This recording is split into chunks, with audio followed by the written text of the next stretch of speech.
Sau vòng 32, AI đã thay đổi hoàn toàn dự đoán về nhà vô địch World Cup 2026. Ai đang là ứng viên số 1 trước thềm vòng 16? Điều gì đã xảy ra khi chỉ sau vòng 32 đội siêu máy tính bất ngờ thay đổi hoàn toàn dự đoán về nhà vô địch World Cup 2026? Điều đáng nói hơn, đội tuyển được ai đánh giá cao nhất lúc này có thể không phải cái tên mà phần lớn người hâm mộ đang chờ đợi. Vì sao lại có sự đảo chiều ấy? Và liệu dữ liệu có đang nhìn thấy điều mà chúng ta chưa nhận ra? Chỉ trong vài ngày ngắn ngủi, cục diện World Cup 2026 đã thay đổi với tốc độ chóng mặt. Những kết quả ở vòng 32 đội không chỉ loại bỏ nhiều ứng viên nặng ký, mà còn làm thay đổi hoàn toàn nhánh đấu của vòng 16 đội. Đây chính là thời điểm mọi dự đoán trước giải buộc phải được viết lại. Xin kính chào quý vị và các bạn. Cảm ơn quý vị đã quay trở lại với kênh. Trong chương trình hôm nay, chúng ta sẽ cùng phân tích những biến động lớn nhất sau vòng 32 World Cup 2026. Vì sao AI thay đổi dự đoán? Đội tuyển nào đang sở hữu cơ hội vô địch lớn nhất? Và đâu là những yếu tố chiến thuật có thể quyết định số phận của chiếc cúp vàng trong những ngày tới? Hãy theo dõi đến cuối chương trình, bởi ứng viên số 1 mà AI lựa chọn không chỉ được đánh giá bằng danh tiếng, mà còn bằng hàng nghìn dữ liệu chiến thuật, phong độ và hiệu quả thi đấu được cập nhật sau vòng 32 đội. Đó cũng là lý do khiến rất nhiều chuyên gia bất ngờ. Thưa quý vị, vòng 32 World Cup 2026 đã mang đến hàng loạt diễn biến vượt ngoài dự đoán. Paraguay tạo nên cú địa chấn khi loại Đức sau loạt sút luân lưu đầy bản lĩnh. Morocco tiếp tục hành trình ấn tượng khi vượt qua Hà Lan. Croatia cũng phải dừng bước trước Bồ Đào Nha.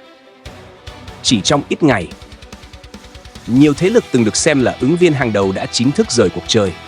Ở chiều ngược lại, Pháp, Brazil, Tây Ban Nha, Bồ Đào Nha, Anh và Argentina đều giành quyền góp mặt tại vòng 16 đội. Tuy nhiên, nếu chỉ nhìn vào kết quả, chúng ta sẽ rất dễ bỏ qua một sự thật quan trọng. Không phải đội chiến thắng nào cũng thuyết phục, và cũng không phải chiến thắng nào cũng giúp cơ hội vô địch tăng lên. Đó chính là điểm khác biệt giữa góc nhìn của người hâm mộ và góc nhìn của trí tuệ nhân tạo. AI không đánh giá bằng cảm xúc. AI phân tích khả năng kiểm soát trận đấu, chất lượng cơ hội tạo ra, mức độ ổn định của hệ thống chiến thuật, khả năng chống pressing, hiệu quả triển khai bóng từ tuyến dưới, cũng như cách mỗi đội khai thác khoảng trống trong từng thời điểm của trận đấu. Khi toàn bộ dữ liệu của vòng 32 đội được cập nhật, bảng xếp hạng ứng viên vô địch lập tức thay đổi. Một số đội chiến thắng nhưng xác suất đăng quang lại giảm xuống. Trong khi đó, có những đội chỉ thắng với cách biệt tối thiểu, nhưng cơ hội vô địch lại tăng lên đáng kể. Đó là nghịch lý, nhưng cũng là bản chất của bóng đá hiện đại. Vậy điều gì đã khiến AI thay đổi đánh giá nhanh đến như vậy? Câu trả lời nằm ở cách các đội bóng kiểm soát không gian và kiểm soát nhịp độ trận đấu. Những đội còn lại không chỉ sở hữu các ngôi sao xuất sắc, mà còn xây dựng được một hệ thống vận hành ổn định dưới áp lực rất lớn. Đó mới là yếu tố được các mô hình dự báo đánh giá cao nhất. Nếu trước đây, nhiều đội bóng đặt niềm tin tuyệt đối vào khoảnh khắc tỏa sáng của cá nhân, thì World Cup 2026 đang cho thấy một xu hướng hoàn toàn khác. Đội bóng mạnh nhất không còn là đội có nhiều ngôi sao nhất. Đội mạnh nhất là đội duy trì được sự cân bằng giữa tấn công và phòng ngự, giữa kiểm soát bóng và chuyển trạng thái, giữa sự sáng tạo và tính kỷ luật trong suốt 90 phút.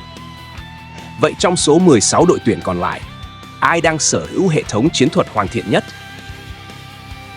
Đội nào triển khai bóng từ tuyến dưới hiệu quả nhất? Đội nào kiểm soát khu trung tuyến tốt nhất?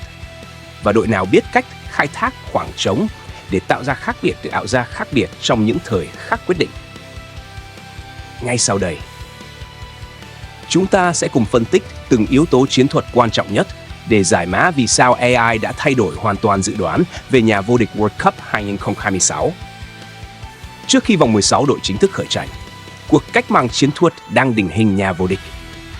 Điều khiến AI thay đổi hoàn toàn bảng xếp hạng ứng viên vô địch không nằm ở số bàn thắng, cũng không phải ở những chiến thắng đậm, mà nằm ở cách các đội bóng kiểm soát trận đấu ngay từ thời điểm bóng còn ở phần sân nhà.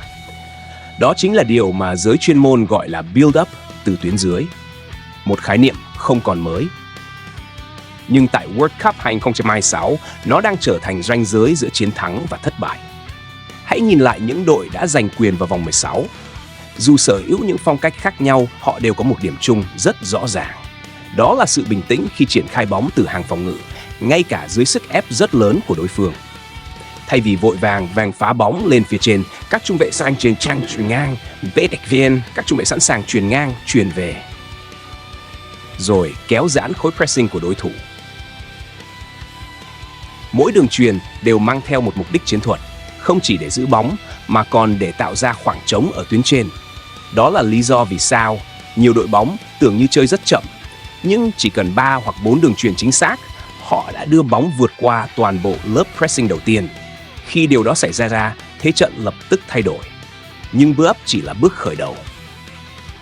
Trái tim thực sự của mọi hệ thống chiến thuật hiện đại lại nằm ở khu vực giữa sân. Nếu hàng phòng ngự là nền móng, thì hàng tiền vệ chính là bộ não. Và ai đã dành sự đánh giá rất cao cho những đội sở hữu tuyến giữa, biết kiểm soát nhịp độ trận đấu.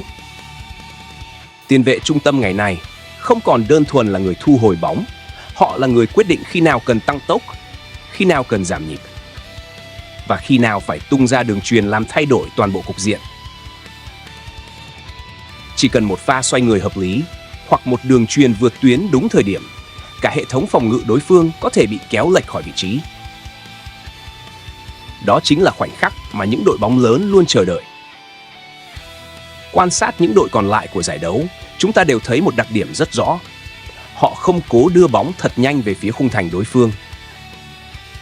Họ kiên nhẫn kéo đối thủ lên cao, rồi mới tung ra đòn đánh quyết định. Đó không phải là sự chậm chạp, đó là nghệ thuật kiểm soát không gian. Khoảng trống trong bóng đá hiện đại không tự nhiên xuất hiện. Nó được tạo ra bằng những bước di chuyển không bóng, bằng các pha đổi cánh liên tục và bằng sự kiên nhẫn của cả một hệ thống. Khi đối phương bị buộc phải dâng cao để gây áp lực, khoảng trống phía sau hàng tiền vệ bắt đầu mở ra. Chỉ trong một tích tắc, một đường chuyền xuyên tuyến có thể biến thế phòng ngự thành một pha phản công đầy tốc độ. Đó là lý do vì sao AI không chỉ đánh giá một đội bóng dựa trên số bàn thắng ghi được. Điều quan trọng hơn là họ tạo ra cơ hội bằng cách nào. Một đội thắng 3 bàn nhờ những sai lầm cá nhân của đối thủ chưa chắc được đánh giá cao bằng đội chỉ ghi 1 bàn, nhưng liên tục tạo ra những tình huống tấn công có tổ chức. Sau vòng 32 đội, sự khác biệt ấy ngày càng rõ ràng. Những đội bóng còn lại đều sở hữu hệ thống vận hành rất ổn định.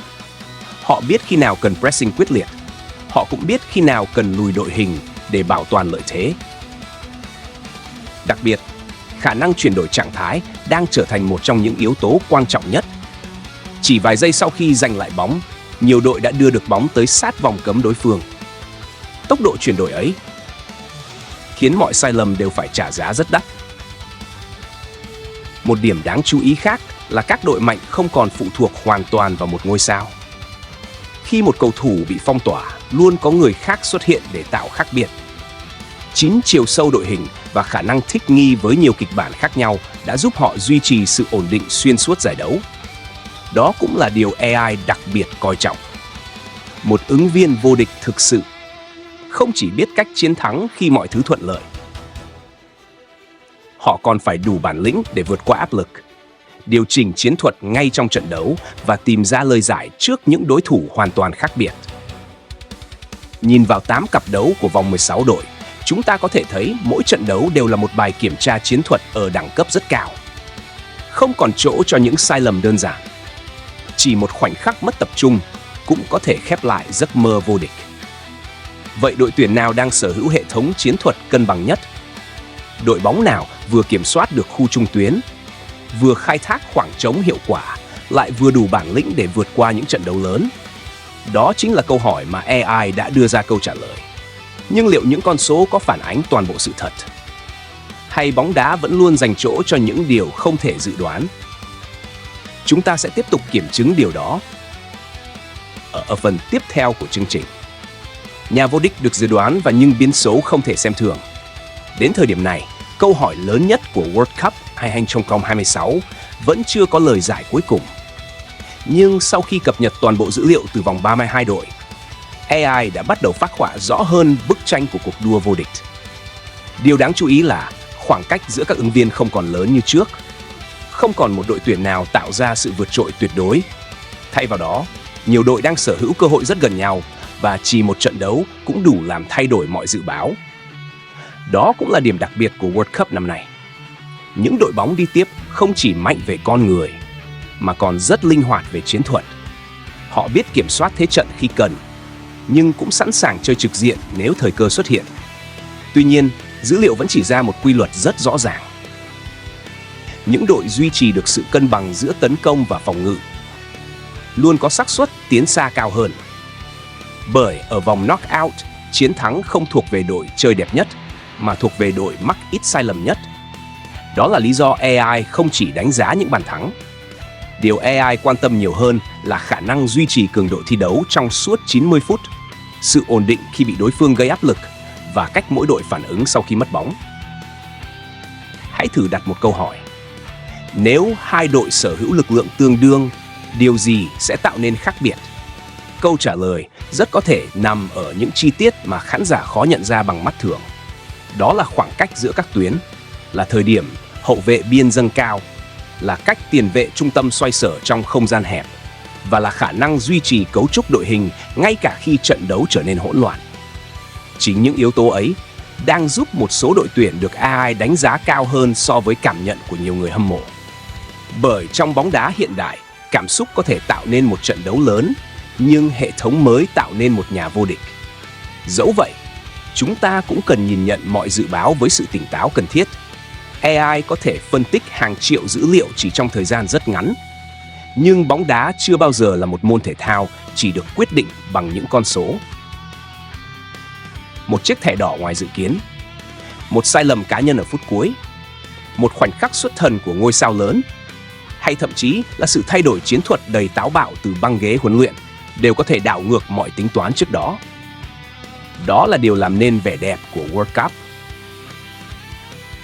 Không ai có thể lập trình được ý chí chiến đấu. Không thuật toán nào đo lường chính xác được bản lĩnh của một tập thể khi bị dồn vào chân tường. Và cũng không mô hình dự báo nào biết trước khoảnh khắc một huyền thoại được viết nên. Chính vì vậy, dự đoán của AI nên được xem là một tấm bản đồ, chứ không phải đích đến cuối cùng. Nó cho chúng ta biết đội nào đang đi đúng hướng, nhưng không thể bảo đảm đội đó sẽ nâng cao chiếc cúp vàng. Vậy sau tất cả những gì đã diễn ra, đội tuyển nào sẽ chứng minh rằng dữ liệu là chính xác?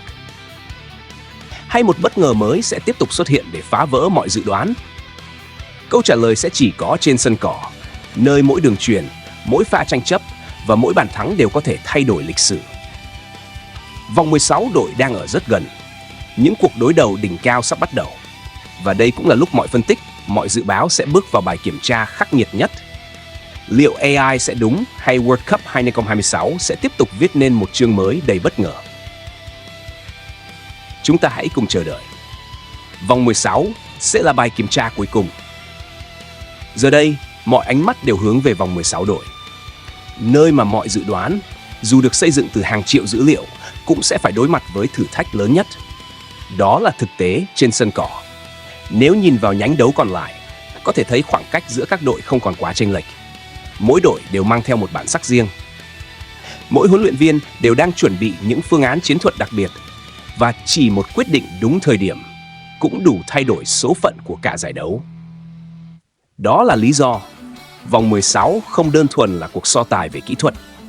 Đây còn là cuộc đấu trí giữa các chiến lược gia, cuộc chiến của khả năng đọc trận đấu, điều chỉnh chiến thuật và khai thác những điểm yếu nhỏ nhất của đối phương. Ở giai đoạn này, build-up từ tuyến dưới sẽ chịu sức ép lớn hơn bao giờ hết. Những đội triển khai bóng thiếu chính xác, rất dễ đánh mất quyền kiểm soát ngay trước vòng cấm của mình. Chỉ một đường chuyền sai địa chỉ, cái giá phải trả có thể là cả giấc mơ vô địch. Trong khi đó, vai trò của các tiền vệ trung tâm sẽ tiếp tục trở thành chìa khóa. Họ không chỉ phải điều tiết nhịp độ trận đấu, họ còn phải liên tục di chuyển để mở ra những góc chuyền, hỗ trợ phòng ngự và tạo ra lợi thế quân số mỗi khi chuyển trạng thái. Một yếu tố khác cũng sẽ quyết định thành bại, chính là khả năng khai thác khoảng trống. Ở vòng bảng, nhiều đội vẫn còn khoảng trống để sửa sai. Nhưng từ vòng 16 trở đi, mỗi khoảng trống xuất hiện chỉ tồn tại trong vài phần của một giây. Đội nào nhận ra trước, đội đó sẽ nắm lợi thế. Đó là lý do các đội bóng lớn luôn đặc biệt coi trọng những cầu thủ có tư duy không gian xuất sắc. Họ không chờ khoảng trống xuất hiện. Họ chủ động tạo ra khoảng trống bằng những pha di chuyển không bóng, những đường chạy cắt mặt và những tình huống kéo giãn hàng phòng ngự đối phương. Nhìn từ góc độ chiến thuật, World Cup 2026 đang phản ánh một xu hướng rất rõ ràng. Bóng đá hiện đại không còn phụ thuộc hoàn toàn vào những khoảnh khắc thiên tài cá nhân. Thành công ngày càng thuộc về những tập thể vận hành như một cỗ máy, nơi mọi vị trí đều hiểu rõ vai trò của mình. Nhưng cũng chính vì thế, áp lực sẽ lớn hơn bao giờ hết. Chỉ cần một mắt xích mất tập trung, toàn bộ hệ thống có thể sụp đổ. Và đó là điều mà mọi huấn luyện viên đều muốn tránh khi bước vào vòng đấu loại trực tiếp. Liệu dự đoán của AI sẽ trở thành sự thật, hay một đội bóng bị đánh giá thấp hơn sẽ tiếp tục tạo nên địa chấn mới? Lịch sử World Cup đã nhiều lần chứng minh những điều không tưởng luôn có thể xảy ra. Đó cũng chính là vẻ đẹp lớn nhất của bóng đá. Thưa quý vị, những đêm không ngủ của World Cup 2026 chỉ mới bắt đầu. Phía trước là những trận cầu mà mỗi pha bóng đều có thể viết lại lịch sử. Mỗi tiếng còi khai cuộc sẽ mở ra một câu chuyện mới, và mỗi tiếng còi mãn cuộc có thể khép lại giấc mơ của một ứng viên vô địch. Còn theo quý vị, đội tuyển nào đang sở hữu nhiều cơ hội nhất để nâng cao chiếc cúp vàng? Quý vị đồng tình với dự đoán của ai? Hay tin rằng sẽ còn một cú sốc lớn xuất hiện ở vòng 16? Hãy chia sẻ quan điểm của mình ở phần bình luận. Chúng tôi luôn trân trọng mọi góc nhìn và sẽ cùng quý vị tiếp tục phân tích sau mỗi trận đấu. Nếu yêu thích những nội dung phân tích chiến thuật chuyên sâu về World Cup 2026, đừng quên nhấn thích video, đăng ký kênh và bật thông báo để không bỏ lỡ những bản tin mới nhất. Xin cảm ơn quý vị đã đồng hành. Xin kính chào và hẹn gặp lại trong những trận cầu đỉnh cao tiếp theo của World Cup 2026.